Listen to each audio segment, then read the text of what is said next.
Was What is up, everybody? It's that time of the week again. How is it Thursday? Like Yeah. how Thursday? Literally, that's my entire question. I don't know. Yesterday completely disappeared. Every time I looked up, it was like an hour or two later than I thought it was. I'd spend 15 minutes doing so. It's kind of about like driving in Nevada. We're going when you're driving through Nevada, going to Reno for the National Bowling Tournament. You'll drive for 30 minutes and you'll only have made it like 10 miles. Just doesn't make any sense. Sick. Yeah, this has been work's been pretty busy, so I've just been like, I forgot yesterday was Wednesday until about the end of Wednesday. It's kind of like I felt like Tuesday still, and it's just like, wait, where the heck did this week even go? So good times. But yeah, I guess let's talk some bowling. Yeah. So we are absolutely. I guess let's start with talking about last week first, because I think this was definitely our kind of most sound defeat of the season. Definitely our lowest points take of any week so far. Yeah, I had mentioned last week that I thought that this week was kind of a trap week because you go into it looking at they're down in the bottom half on the list, but then you look at the team and it's kind of like it's probably just underperforming, or they've gotten everybody's best shot or something like that. So I mean, we didn't look past them. But I'm also kind of surprised that we've avoided a week like this far into the season, because everybody's had them. Everybody else has had at least one of those except us the entire season. So we just got out bowled. That's pretty much. Yeah. And so I was actually I was doing a little bit of number crunching while I was waiting on some stuff for work this morning. And if you look at, so one thing, unfortunately, they don't capture this in the recap sheet, which as you can see here, still in first, decent sized lead. I'll kind of walk through our scenarios for winning the half in a minute. But obviously, we're leading the league by a decent chunk in points for. We're at 40,623, and second place is, 750 behind us, something like that, at 39,869. What's really interesting is we actually have the fourth most pinfall against this year. And Zach's team was so after last week, Zach's team is fifth in pinfall for and sixth in pinfall against. So it's kind of just one of those weird this is how the cookie crumbles. And the really weird one is Jerry's team, Team Ottawa, is 12th in pinfall for. They just have the second lowest pinfall against of the entire league. Their average against is 211.83 versus league average is 214.91 after week 15. So a little fun with numbers there, but yeah, it was like, it wasn't very fun in the moment to be getting crunched a little bit like that. But, like you said, literally everybody has those weeks at some point. I mean, Yuri's team has had several of those. Jay's team got clapped by Johnny. Jerry's team got trounced pretty significantly by Trent's team right beside us last week too. And so it's kind of like weathering this, minimizing the under 8 weeks is kind of, I think, a big key to success in this league, and something we've managed to entirely do until this week. So. Yeah, where does that 1021 rank on the season? Scroll down a little bit. Where does that? Yeah, that's third on the season high scores. Third highest team game on the season. Yeah. Yeah. So we still got scratch series. Yeah. But that's a lot. 1021 for a game. That's a lot. Yeah, the second game was a little frustrating because we just lost by 7 pins, and I think every single one of us could have found those pins somewhere. Oh yeah, for sure. I mean, I shot. So I guess from a personal perspective, I feel like I outbowled my ball, or I outball reactioned my execution. Games 1 and part of game 2, and then just threw it bad end of game 2 into beginning of game 3, and then got catfished from there. Is kind of my night, it feels like. So that was that. Plus, I mean, I had that. I left and made a 3-4-6-10 in the middle of game 2. I forgot about that. So, I mean, that was kind of like I managed to get a decent out at least from there. But yeah, it was just really, really close. And I think Zach needed like first hit in the 10th in game 2 to lock it up. And he split the 8-9 because he's a good Yeah, yeah. bowler. Details at 11. But yeah, I mean, I know for me the second game frustrated me because I had a 6-7-10 or a 4-7. It is 4-7-10. And I missed everything. I wasn't trying to. I was trying to get the 2 pins, and I just whiffed the 2 pins. That would have gotten me up to even with the big 4. That now on my fill ball, I could have struck, and I got a 6 count, but the ball overhooked. That one was. I'll take that shot again. It's just the ball overhooked. But if I get those 2 pins, if I get the 2 pins I was trying for, that puts me at 231, even with the and. If I get the 2 pins, which turns into 4 pins, and then I strike on the final shot, that's 8 pins right there. Yeah, and that gets us the team game. Yeah. So that was my way that I got there. And game 2 is kind of our best shot at actually getting something out of it. And because I mean, game 3 that kind of pulled away from me. So Noah and Jaden both kind of. Jaden's just kind of continued to be a little bit out of sync. But I think she's had a lot of stuff going on between school and work and everything else. Has been keeping her super busy. So she had finals going on, and they're getting ready to they're getting ready to head to Vegas. So she's actually not going to be there the next 2 weeks. So she won't be there with us to finish out the half. What is her average at now? She's at 18 after last week. So we can use that average for 2 weeks. After 2 weeks, we start taking the hit. But I'll take a lead off 218. Yep. A consistent triplicate 654 every week. Yes. Yeah. Shut up and take my money. Yeah. They're going to be at Collegiate Net or the big Las Vegas Collegiate Tournament, and then they're somewhere else this week. But having that coming up and finals coming up and whatever else, and she's again. You drafted her for what, 204? No, 02. 02. So yeah. Value's been had, and she's gonna help us without even being there the next couple weeks. I mean, think about it this way. If I had a 202 in my leadoff spot and shot 580, it's like, okay, that's fine. Mm-hmm.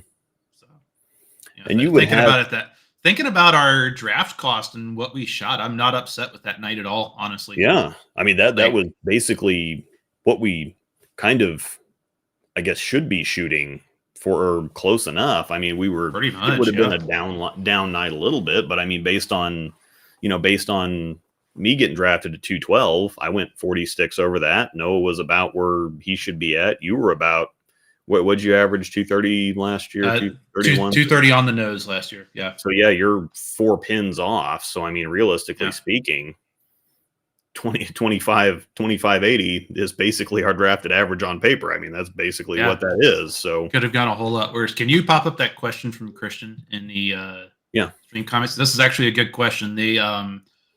So Christian, they do absence and subs and such a little bit differently in this league because this is a draft scratch league.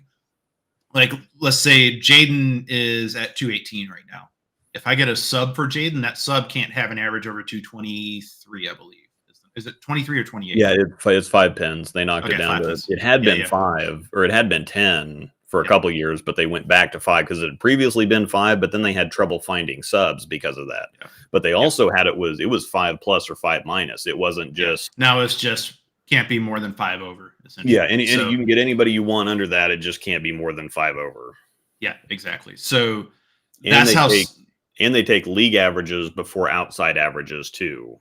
Yep. So if the person has bowled in the league, they'll take that average over anything else they have outside of it.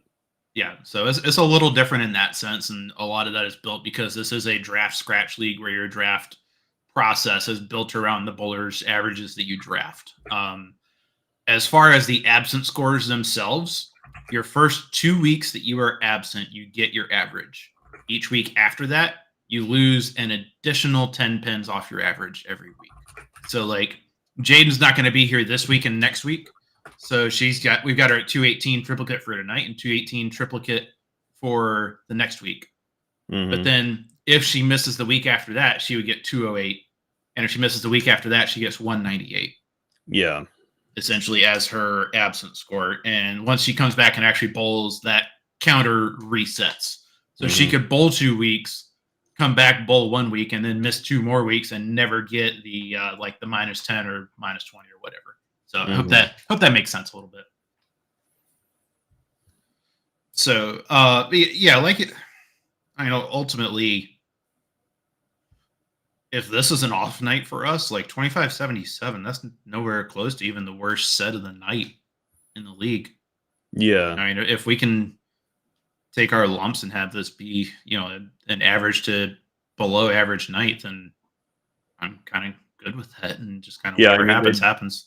They bowled one of our sets back at us, so that's yeah, pretty much. They did to us what we've been doing to everybody else, to literally everybody else in the entire league. Yeah, that's pretty much accurate. Now it was doesn't feel very good, does it? No, it does not. It feels kind of bad.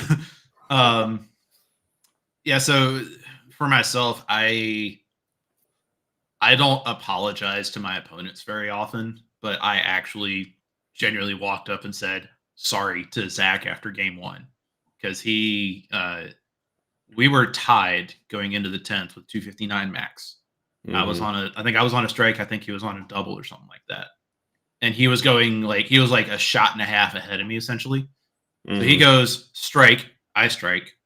He strikes, I strike. Or no, he finished before I threw my second shot in the 10th, I think. And so like he threw 3 what I thought pretty good. I thought they were decent shots, and he went strike, strike, big 4. The big 4 just kind of, he might have underthrown it a little bit or something, but it's just like it dug in instantly and went sideways on him. Yeah, that's the same thing that happened to me in game 2. Yeah. Yeah. And so I went I threw probably one of my better shots of the night, and then probably my worst shot that actually struck the entire night, and then another pretty good shot to go bang, bang, bang for 259. So squeaked that, and then Zach just got nickel and dimed out of his game 2, I think, and then I got nickel and dimed out of game 3 from a combination of playing it wrong and not throwing it amazingly well. But I mean, ultimately, is what it is. I don't think I missed any makeables, and I actually made a split for like the second time all season. So yeah, I think 11 and 12 showed up for everybody but Nathan that last game, because we were saying again, when the first game's 10-20 to 9-30, it's like, okay, well, the average is way down there, but it's I don't know why it's not happening to us, but then it did happen to us the last game. I got I had like righty transition all night. Even though you were alone. Yeah. And I'd make big moves, and because I even moved on that big 4 that I left in. I moved 2 or 3 boards on that, and it hooked more. And I'm like, where is this? I'm the only one here. Where is this coming from? I ended up moving 6 or 7 boards, and it was just me on the lane. Or so I only when you break it up, you can throw a max of 36 balls, so you're only throwing outside of practice. You're throwing 18 shots max on each lane. Yeah. How does this happen? But yeah, they blew it's magic. up. That's the answer. Yeah, I was pretty happy with my set as far as from an execution standpoint, because I've been talking about before that I shoot 730 every week, but the last couple hadn't been the prettiest, and now I actually was pretty happy with the adjustments I made and keeping up with things, and I had a couple splits that I've avoided for the last several months, and the splits were just because of transition, not necessarily ball reaction issues. Yeah. They weren't like, it wasn't missed by a little in maximum punishment. It was like, okay, that was a decent shot, and the ones that I did miss, like that 4-7-10 towards the end of game 2, it was like 3 or 4 boards inside a target, so I absolutely deserved every bit of that. Yeah. So yeah. Yeah, it really do be like that. But I mean, ultimately, I guess to kind of loop back, and we can talk about the points race and kind of our victory scenarios, and this will kind of tie into looking ahead to the match against Trevor's team tonight. So through 15 of 17 weeks, we're at 311 points, which is obviously a fantastic total. So there are 32 points available per night. So there's 64 points max that any one team can take for the last 2 weeks of the half.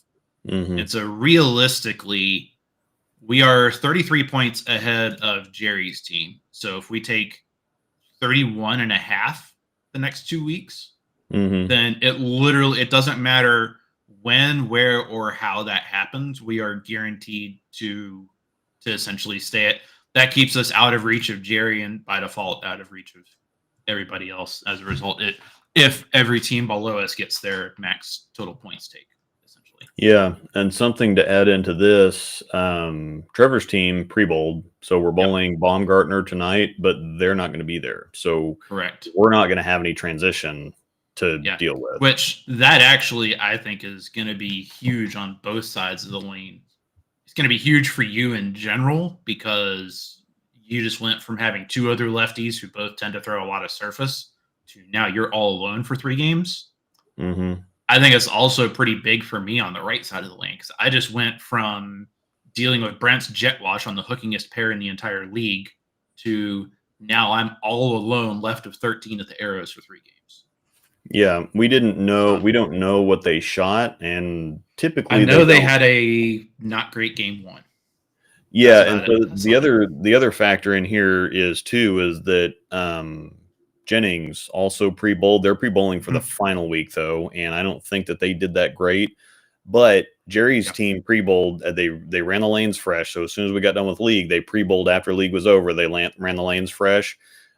Jerry's team bowled on 7 and 8, and Baumgartner bowled on 9 and 10. We're bowling, so they got to bowl unopposed on the highest scoring pair in the league, and we are bowling on almost the third to last highest scoring pair, which again, not having transition is going to make that significantly easier. So we'll see.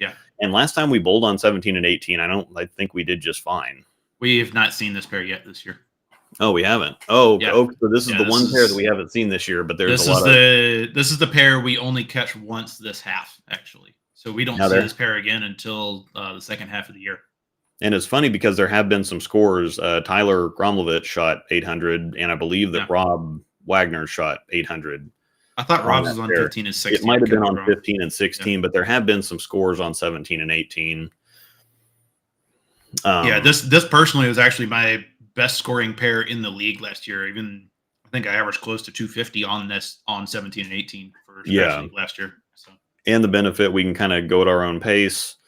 I respond a lot better to throwing shots more quickly. If I can, once I get a good feel going, the faster I can throw shots, the better it's going to be for me rather than sitting in between. So that typically favors me. Now we are going to be butted up against the other league. Yeah, we're going to have the other league on our right, and then who's the match to our left? I think 1-12, 6 and 1-12. So that's Russ and Tennyson. So that'll actually be really good because we'll be able to keep an eye on what Russ's team is doing. And then Jerry's team, Jennings, they're on 9 and 10. Okay. Against Team 14, so that's Nick Vaughn's team. But Nick's team, I think, is going to play him tough. Yeah, so and again, be a pushover in that. Jaden's not going to be here tonight either, so it's just going to be Yumi and Noah. So we're going to fly right through it pretty quickly, and it's going to be fresh and kind of going to feel like practice. And so that's for me, just again speaking for myself, that's a huge benefit. If I can just keep up there and keep throwing shots, that's bang, bang, bang, and call it good. Yeah, no, exactly. So ultimately, there is a simpler path to victory for us than take 31 and a half in the next 2 weeks. And that is based on how all the math works out. If we take 18 tonight, that's our magic number to stay ahead of Russ. And so if we can take 18 tonight, that guarantees, because we're bowling Trevor's team, that guarantees that Trevor's team can't catch us. That's the magic number to keep us ahead of Russ. And if we take 18 and stay at least 32 ahead of Jerry's team, then we win the half. Is essentially what it comes down to. So yeah, it really comes down to how they're going to bowl tonight. And even if they max out the next 2 weeks, which that doesn't happen.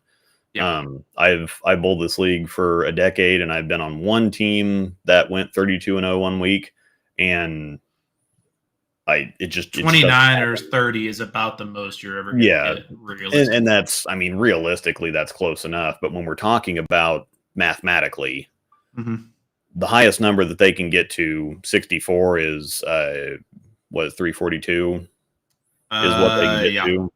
Yeah.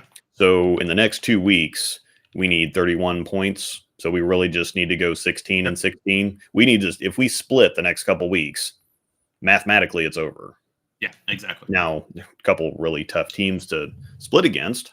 Oh yeah. However, I mean, we've said this. We said that a lot this year, and we've usually come out on the right side of things. So yeah, yeah. And we'll see. They might put their score sheet down there for us too. I don't think that there's any specific policy in the league as far as getting to see people, getting to see what people pre-bowled against you. But a lot of the time, they'll just put it down there. They'll just put the sheet down there, and they'll already have their numbers in there, and we just got to fill out our side, and we're good to go. Yeah, which could give us some good information on what we need to get to. The problem is that sometimes that's not helpful. It's like bowling against a blind, and you're seeing 215. All I have to do is shoot 215. Well, yeah, and then you end up backing into shooting 214. Yeah, as soon as you see that you have a couple bad frames, and all of a sudden you know that you have to have the back 5 to get the score. That's a little bit different than I'll just keep making good shots, and we'll just see what they do. It's not scoreboard watching is actually almost more important tonight than most weeks. I feel like when you're bowling against a blind team like this, it's just kind of like keep it in the back of your mind, but don't be actively thinking about it. Almost. So it's like I know Trevor had a not good game 1, and I'll be heads up against him. But after that, I don't really know. But it's like I'm not. The way I approach it in a situation like this is kind of the same as like if I've already lost a game in the 7th frame. Is I'm just trying to get every pin I can at every possible opportunity, and whatever ends up happening. And that's kind of how I'm going to be approaching tonight a little bit too. Is like. Sure, I'll probably be the one doing the score sheet and knowing what everybody actually shot, but at the same time, when I get up to bowl, that doesn't matter. Like I just need to get every pin I can and hope for the best. I mean, like I said, this has historically been a much better pair for me than most people in this league. But first time I've seen this pair on house shot since, probably last spring actually, because we didn't hit that. We didn't have this pair for summer scratch doubles. So yeah, and I think another big factor is this team was going to represent the largest difficulty for us as far as transition, because again, you bowled with Brent last year, and him crossing you twice didn't really work out, and then. There's 2 lefties on Trevor's team. With 2 lefties with higher rev rate, yeah. Trevor with a higher rev rate, Eric, who plays right on top of where I do, and he's been using Surface, and he got a summit a couple weeks ago, and so I was not looking forward to this. Now, of course, they both use reactive balls, and so a lot of the other lefties I've seen throughout the year, aside from Rob. Were just not good for me. But this one was the one where it's like, okay, well, if the track gets crispy and we have to get in, now that hasn't been great for anybody, because Trevor's talked to me about this a lot, that, game 3, when you have to get in a little bit and give the pocket away, it just hasn't worked for anybody. And so it was just going to be a grind out session, but they're both natural lefties. I'm a transplanted. I'm a transplanted lefty, and so they're going to be better at getting further away from what they naturally do, or making it work, or grinding things out, I guess. I've gotten better at grinding, but they can grind out 220s. I'm still working on grinding out, between, 2 Your grind is like 202 teen. It's not quite to that level yet, but it's getting there for sure. Yeah, it's getting there, but their grinding is better than my grinding, I guess, is the... Yeah. Which they've been at it longer, and so it's kind of... So this is... I would consider this a much bigger advantage for me than for them. because an extra lefty doing what I do was not going to really affect them at all. They've been bowling with 2 lefties on the same pair all year long. Not unless you pulled a Jim Anderson and threw a optics plastic ball straight up 7 the entire night. So they weren't going to be Which affected. That would actually be kind of entertaining if you were done that. But yeah, this is I think it's a significant benefit for both of us as far as lane transition goes. If we've got a fresh shot and all we have to do is knock some pins down, I think that's a significant factor in our favor. Yeah, I would agree with that for sure. So as far as matchup, this lineup is pretty much what they've been using all year. Brent, Adam, Eric, Trevor in that order. That's the order they pre-bowled in when they were bowling. I believe that's the order they pre-bowled in. They may have flipped Brent and Adam. I don't remember, but I mean, it's going to be something like this. I think Brent's been leading off. Again, typically the lowest average goes in the 2-hole, but I don't think that they've been doing that. I think that they've been running this like this, and I think it's been working for them. Yeah. So as far as averages, they get lineup choice technically. So I'm not sure. I'll have to ask Jesse how that works. Because I'd almost rather have Noah against Brent and Jaden against Adam. I feel like if we can make that happen, but I don't know what the rules are with that. So I don't think that we can. Okay. That's fair. So like I said, I'll talk to Jesse and see if that is an option. But I mean, that's the only flip I would even think about making from a lineup perspective, and from like a just us bowling order perspective. It doesn't matter because Noah is going to be the only person in the 1 or 2 spot, and then you and me 3 and 4. So kind of however that works out is however that works out. But you against Eric, I like that. Me against Trevor, I like that. So Eric and I have been scoring about the same for the last several weeks. I think it's kind of worked out the same, as that he was a little slow to get started because he's from Kansas City, and so he had to get adjusted to Lawrence. I had a little bit of a slow start to the year, and I think we both, if you go back for like the last 3 months, I think that our scoring pace has been pretty on top of each other. So yeah, it's been pretty close for sure. I mean, you're separated by what, 60 pins in 45 games, so that's pretty dang close to be that close this deep into the season, essentially. Yeah, so we'll see what happens, but I kind of like I like our chances with them not there better than I like our chances with them actually there, and this will be interesting to see how it works out next half, because I'm sure that they'll be there. Yeah, I think we get them. What day do we get them on next half? Let me look. 'Cause I have let's see. Schedule week 33. We get them on 15 and 13 and 14.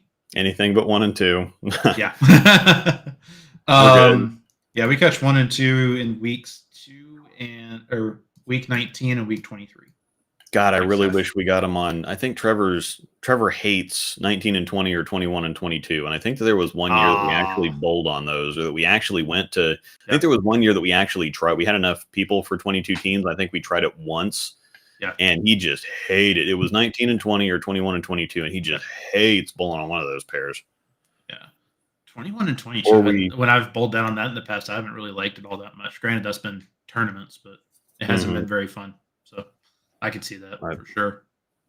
Anyhow, but going to be an interesting night. I have not bowled against a fully absent team in Medlin so far, so this will be a first for me, and less traffic on our side. I think just kind of being conscious of our pace is going to be pretty important, because you tend to like to go to bang, bang, bang versus like I went to Royal and practice yesterday. I threw 10 games in 2.5 hours.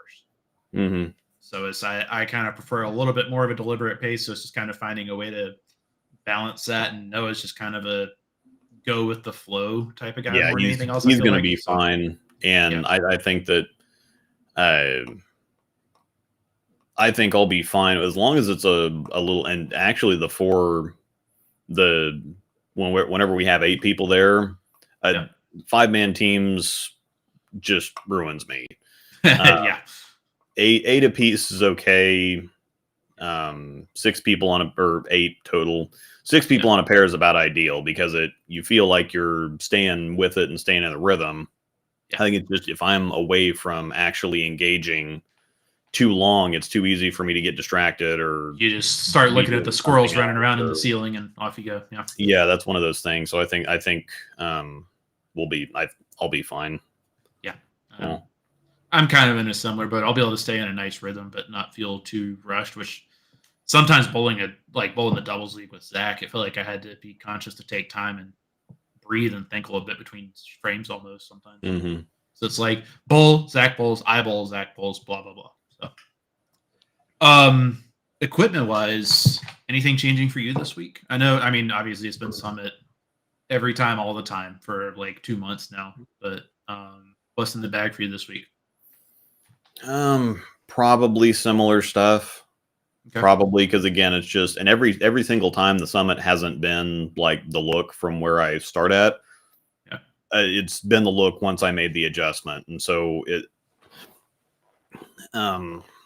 I think now another thing is that phase tour that I drilled. I used that on Friday last week, and it just hooks. It just continues to hook more and more. I thought it was going to replace my phase G, but it's just not. It's just so much. It's a lot more shell than I thought it was going to be. It's a lot, yeah, and it just keeps hooking more. That's the Sherlock cover, right? Or like a slight variant of it. GI18 Pearl, yeah. So yeah, okay. Same difference. It's strong cover. It's basically like a reality, or it's basically like an altered reality cover. Realistically, GI18 Pearl. So yeah, it's a symmetric altered.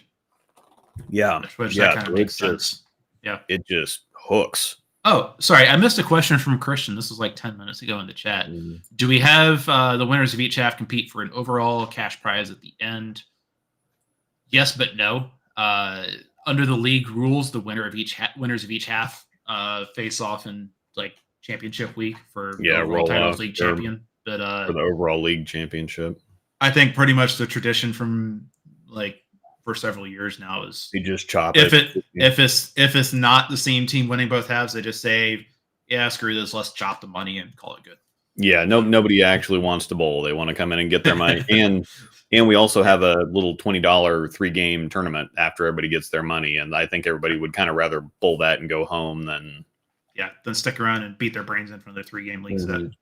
So that I think is it's looking very good for us to we have a very good shot at being in that position. Obviously we'll know a lot more after tonight, but and if we are in that position, if we win both halves, then then we can bowl against ourselves. It's perfect. Yeah, it's just outright.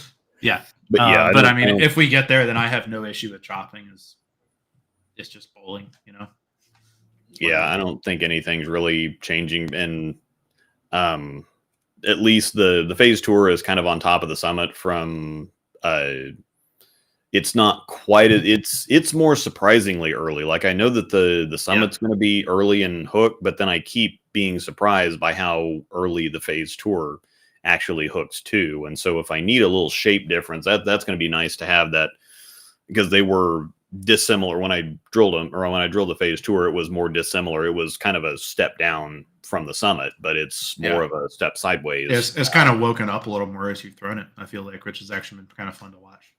Yeah, so I think especially with just us by ourselves, there's again. Yeah.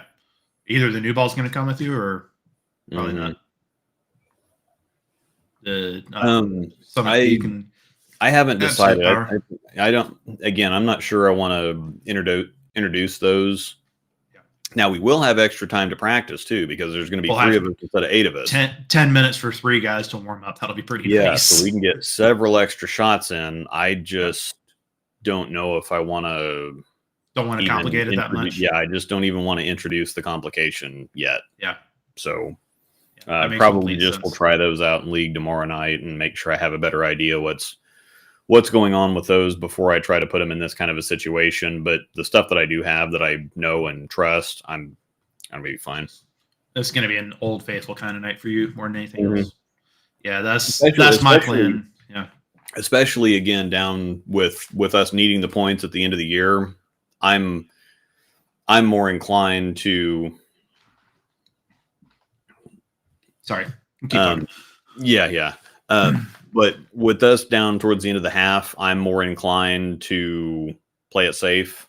And even if I go again another 675, that's a good ending, and we'll take our chances with that. If we just get beat, whatever. But if I put that on the scoreboard, I'm just not going to worry about it. So that's probably more my mindset or my thinking there. Yeah, no, that makes sense. So what I was grabbing, this is my sorry, there we go. This is my Teal Rhino Pro. As you can see, it's pretty shiny. This is actually basically 4K fast surface on the spinner. But I'm going to be bringing this tonight. I'm actually going to be bringing 6 because I want to experiment with this a little bit after league to just kind of tinker with kind of a later rolling but still very stable symmetrical ball, essentially used on higher friction situations. So I'll have that with me, but I probably won't throw it at all. As far as my intent to use bag, it's just going to be the same stuff I've been bringing. So NV Tour, pin down top speed, the Ethos, and the Fireball. I think I threw the Ethos all 3 games last week. And they were hooking a little bit more. Yeah, and I think it's going to be different for you because you're not going to have to worry. You're not planning for transition. You have your own transition, and so you might be able to stay in a better zone. Yeah. Thanks, puppies. We're getting a delivery or something. Bork. Oh yeah. The heck in UPS. Yep. So. Doggo burglar system say bork. Yeah, so it's going to be just really a super keep it simple night for me. Equipment-wise, I did an okay job of that last week. It was an execution thing, game 3, or like games 2 and 3 more than anything else for me, and I kind of our lanes separated a little bit in terms of what they were doing relative to each other, and that caught me out. But you know, like we said, I know this pair really well. I think I understand it better than most. They both lanes hook a lot, but 18 hooks a little more than 17. So it's just kind of follow what the lane's telling me to do, keep it simple, and hit the pocket a bunch, and whatever happens. So should be hopefully a pretty simple night.